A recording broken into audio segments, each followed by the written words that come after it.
থাকি সেখানে ওই বাড়ির কেয়ারটেকার এক আমার চাইতে বড় লম্বা দাড়িওয়ালা চাচা, তা আমি বলিনি কথা, আমি তো পরিচয় গোপন রাখতাম,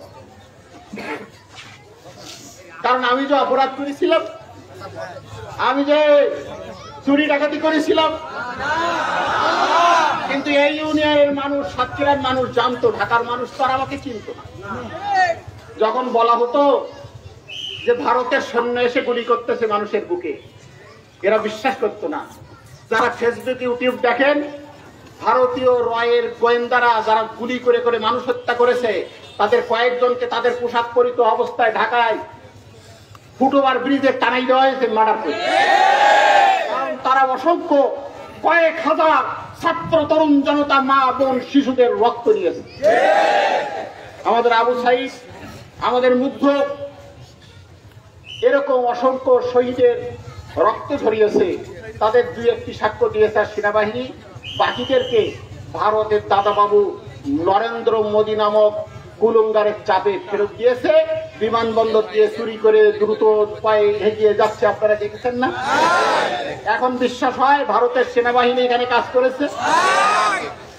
ভারত আমাদের বন্ধু নয়, অথচ ভারতকে বিগত এই শেখ হাসিনা, এই কুলঙ্গার, এই খুনি, এই দেশদ্রোহী, তার স্বৈরাচার, যাদের পরিবেষ্টন করে সে মন্ত্রী পরিষদ, এমপি এবং তার দলীয় লোকজনের এমন ত্রাস সৃষ্টি করেছিল সাধারণ জনতার বুকে, মানুষ কথা বলতে পারতো না।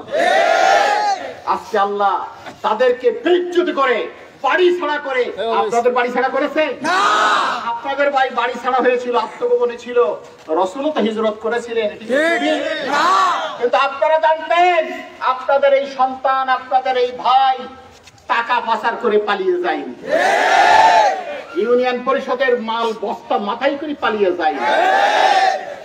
প্রতিটা রাস্তা যখন তৈরি হয়েছে আপনারা জানতেন, কোন মেম্বার রাস্তা করলে আমি সেই রাস্তায় কয়টা লেবার কাজ করছে খোঁজ নিতাম। প্রতি বছর আমি এখানে কোন কোন রাস্তা করব এবং করেছি তার হিসাব দিতাম। এখন আর হিসাব হয়? লুকিয়ে রাখা হয়। সারা বাংলাদেশে অবস্থা, আমি ফিংড়ির কথা শুধু বলছি না, জনগণ এবার হিসাব নেবে। আমি স্পষ্ট করে বলতে চাই, মাননীয় পুলিশ সুপার মহোদয়, জেলা প্রশাসক মহোদয়, রবি কোথায়? পালিয়েছে, সব রবি পালিয়েছে। কারণ যে কৃতকর্ম করেছে জনগণ উলঙ্গ করে এখন গাছে ঝুলানোর ব্যবস্থা। ঢাকার একটা থানা এবং পুলিশের কোনো অফিস দেখে নাই। প্রধানমন্ত্রী বাংলাদেশের যেখানে গণভবনে থাকতেন, মানুষ দেখলাম গণভবনের ফ্রিজ ঘাড়ে করে নিয়ে চলে যাচ্ছে। আমি বললাম, ভাই সরকারি সম্পদ নেওয়া কি ঠিক হবে? বলতে, ভাই আমাদের সম্পদ এতদিন খেয়েছে, এখন আমরা নিয়ে যাই।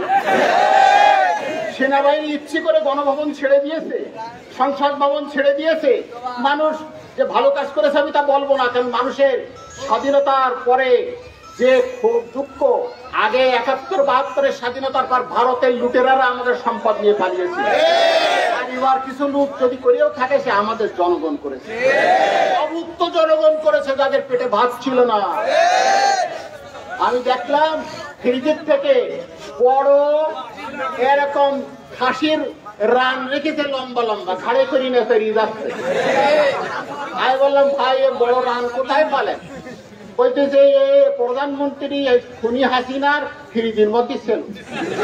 বলতে, ওই সব খেতে, ওই জন্য রাজার বাঙাল মাছ, আপনার ওই যে বড় বইল মাছ কিচ্ছু থবো না, সব নেবো। আমাদের ওখানে বিদ্যুৎ জ্বালানি প্রতিমন্ত্রীর পাশে আমি থাকতাম, কি দাপটশালী মন্ত্রী আমার। ওমা পলালো যেদিন হাসিনা, দেখলাম অফিস যা ঢাকায় কোনো আমির অফিস বেশি নেই, শুধু বেশি আছে আমাদের সাতক্ষীরাতে। তারপরেও আপনাদের দয়া হয় না হাসিনার লোকেরা?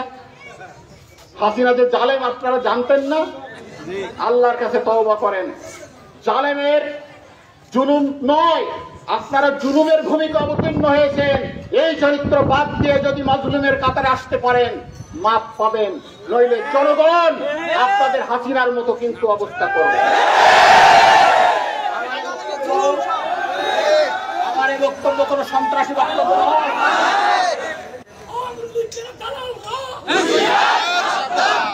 আমার এই বক্তব্য শুনলে ওই মাজলুম যারা তারা পছন্দ করবে, নারায়ে তাকবীরের স্লোগান দেবে, কিন্তু যারা জালেম তারা গা টেপাটেপি করবে।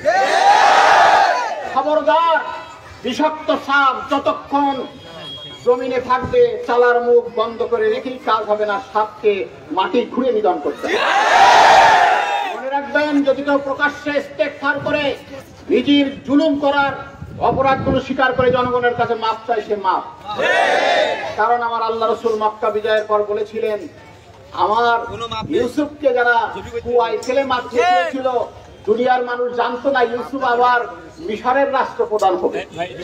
সেই ইউসুফ আলাইহিস সালাম যখন হলেন, যে ভাইরা কুয়ায় ফেলে মারতে চেয়েছিল, বাবার সাথে মিথ্যে বলেছিল, তাদেরকে ইউসুফ বলেছিল, লা তাসরিবা আলাইকুমুল ইয়াউম, আমার কোনো ক্ষোভ অভিমান নাই, তোমরা অপরাধ করেছিলে তবুও আমি তোমাদেরকে ক্ষমা করে দিলাম। আমরা সবাই জালেমদের ক্ষমা করব, যে জালেমরা নিজেদের অপরাধ বুঝে আল্লাহর কাছে ইস্তেগফার করবে, জনগণের কাছে মাপ চাইবে। এখানে সমস্ত হিন্দু, মুসলমান, বৌদ্ধ, খ্রিস্টানের সকল মালামাল নিরাপদ থাকবে। আপনারা পাহারা বসাবেন, কোন সন্ত্রাসী শক্তি মিথ্যে ভাবে কোন দোকানে, পূজা মণ্ডপে আগুন দিয়ে যেন এই স্বাধীনতার সূর্য নির্বাপিত করার অপচেষ্টা না চালায়। প্রত্যেকটা বাড়ি ঘর আপনারা পাহারা দেবেন।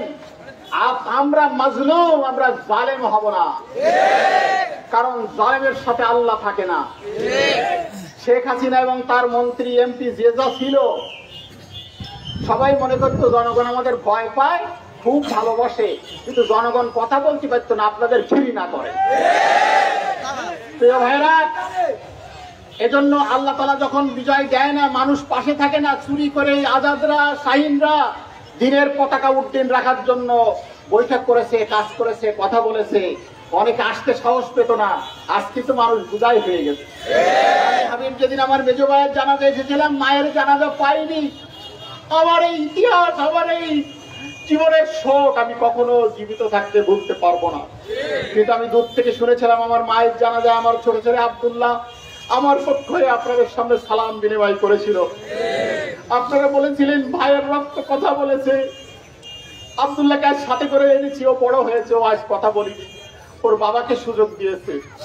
আমি আপনাদেরকে বলছি, আমার মায়ের জন্য প্রাণ খোলা দোয়া করবেন। ভাইরা, আমি আর কথা বাড়াবো না।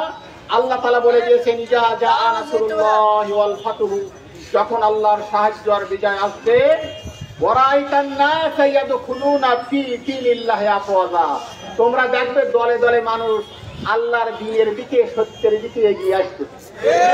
যেখানে যায় দল আর দল। আজকে আর পলাইকেও আজাদুলির জনসভায় আসতে ভয় পায় না। প্রিয় ভাইরা, রাসূল বলেছেন, আল্লাহ বলেছেন, তোমরা কি করবে? ফাসাব্বি বিহামদি রাব্বিকা ওয়াস্তাগফির, তোমরা বেশি করে ইস্তেগফার করো, তাসবিহ পড়ো, হামদ পেশ করো। আমরা সুবহানাল্লাহ, আলহামদুলিল্লাহ, আস্তাগফিরুল্লাহ পড়বো, আল্লাহর কাছে মাফ চাইবো, আর এই দেশকে গড়ার জন্য আমরা ভূমিকা রাখবো।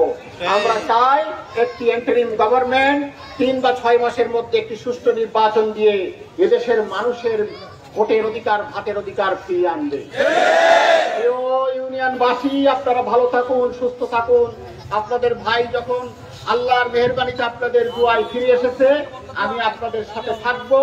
আমি কোনো দায়িত্ব পাই আর না পাই, আমি আপনাদের পাশে আসি। আসসালামু আলাইকুম ওয়া রাহমাতুল্লাহি ওয়া বারাকাতুহু। আপনারা সবাই বসেন, আপনারা মেহরবানি করে সবাই বসেন। এখান থেকে আমরা ব্যাংদোহা বাজারে যাব, সবাই আমরা এখান থেকে ব্যাংদোহা বাজারে যাব। ব্যাংদোহা বাজারে আবার কথা হবে এভাবে, তারপরে আমরা চোখ দিয়ে যাবো। আপনাদেরকে সুশৃঙ্খল ভাবে